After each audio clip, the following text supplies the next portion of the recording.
Welcome to the kitchen. Today we're going to make butternut squash soup with sage and maple syrup. What I love about fall is you get so butternut squash soup is so wonderful in the fall. I just love it. I love butternut squash and soup. This soup is so fantastic. We're going to be having sage and maple syrup in it. It will taste absolutely delicious. Now we're gonna make a vegetarian version, which we're just using vegetable stock. If you do want to add chicken stock though instead, you can substitute chicken stock for the vegetable stock and enjoy it that way too. It makes it just as delicious. So here are our ingredients. We're gonna use a large Spanish onion. We're gonna chop this up. We're gonna peel it and chop it, and we need 3 pounds of butternut squash. So this is plenty. We're gonna use 2 carrots, 2 stalks of celery. And so let me start getting our mise en place ready and I'll show you how to make this.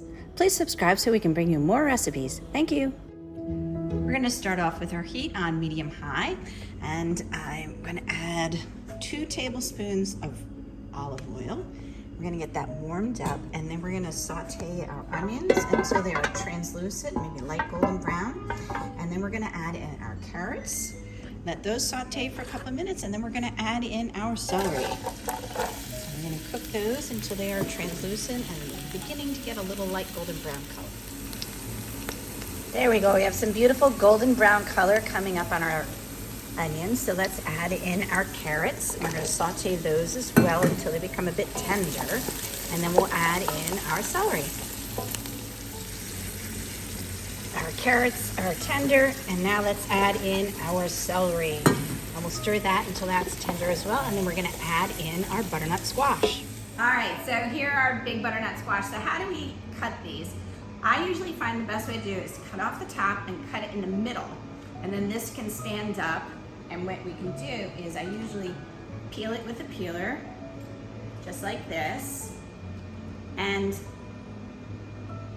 once you get everything peeled, then you're gonna slice it and dice it. So I already have some cubed right here, and we wanna measure 3 pounds, so I've got it on the scale. For the bulb part of the squash, we wanna remove the seeds. Just use a spoon, scrape those out. And I'll show you exactly what I mean by cutting cubes. So we have this piece, put it face down like this, so that way it won't wobble when you're cutting. And you want it about 1-inch cubes, so you're just gonna slice about 1-inch thick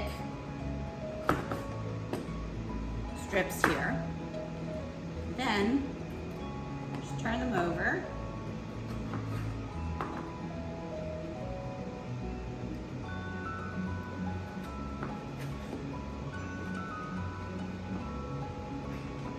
And you cut these cubes. So now, you wanna make sure that they're all around the same size. The cubes are all about the same size, because then they'll cook evenly. We are gonna put this whole thing into the blender at the end, so you don't have to worry too much about appearance-wise.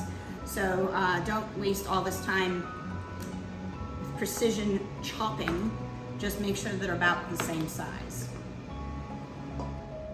So that whole butternut squash was 3 pounds after I cut it and seeded it.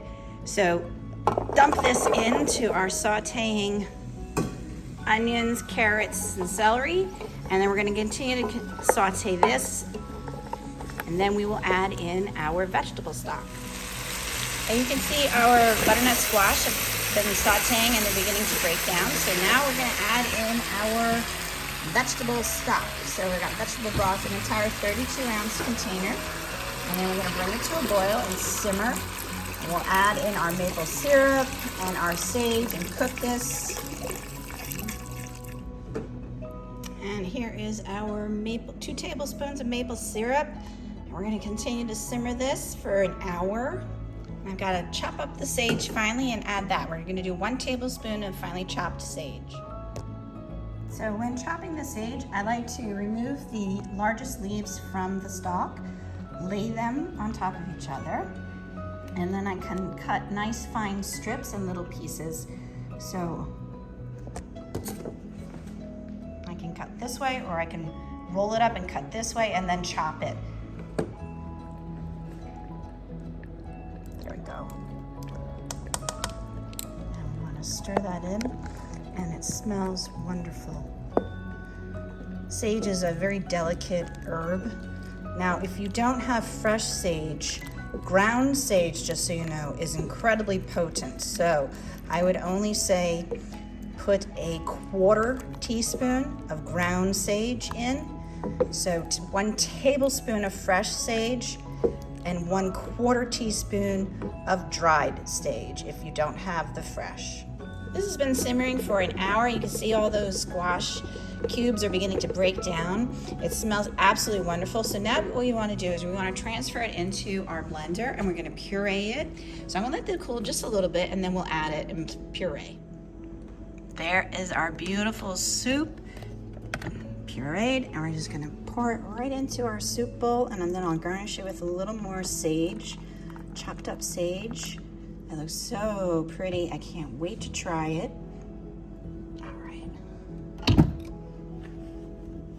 All right, so we had some of that chopped sage left over, just a little tiny bit as a garnish on the top.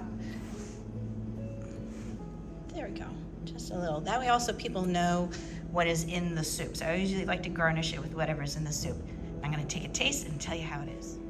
That was absolutely delicious, I love it. So I hope you enjoyed this and we'll make it home. Thank you so much for watching, and please check out the rest of our videos on our YouTube channel. Thanks everybody, bye.